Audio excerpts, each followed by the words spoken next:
প্রিয় বন্ধুরা, যখন আমি এই ভিডিওটি ধারণ করি তখন অনুমানিক রাত 11টা। আমরা যারা চট্টগ্রাম থেকে Dhaka AC non AC bus operating করি, আমরা সবসময় চিন্তা করি যে হয়তো দেখা গেল ঈদের প্রায় শেষ পর্যায়ে ঢাকা চট্টগ্রাম অভিমুখী বিশেষ করে এসি নন এসি বাসগুলো প্রচুর যাত্রী হওয়ার সম্ভাবনা থাকে।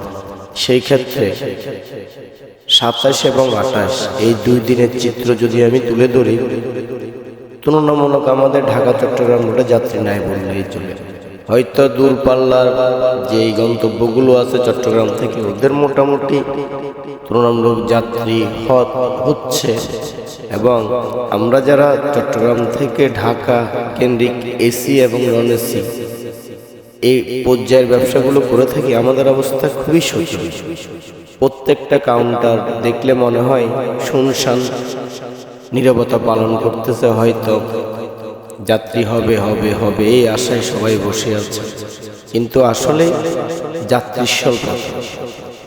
কি কারণে হচ্ছে, কেন হচ্ছে সেটা বোধগম্য। হয়তো আগামী দিনের অপেক্ষায় আমরা পথ চেয়ে থাকবো, হয়তো ব্যবসা ভালো হবে, আবার আমরা আমাদের জীবন জীবিকা নির্বাহ করব।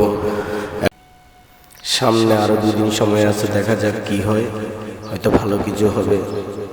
সুখের পরে দুঃখ আসে, দুঃখের পরে সুখ আসবে, অবশ্যই সেটা মেনে নিতে হবে। আর ধন্যবাদ জানাই বিশেষ করে ট্রাফিক ডিভিশন চট্টগ্রাম, যারা ঈদুল ফিতরের এই যাত্রায় টিএ সহ ভোক্তা অধিকার সংরক্ষণ পরিষদ, ম্যাজিস্ট্রেট যারা এই নির্ধারিত গন্তব্যের ভাড়া নিয়ে কাজ করেছেন, ধন্যবাদ জানাই চট্টগ্রাম বাস মালিক সমিতি এবং ধন্যবাদ জানাই সবাইকে।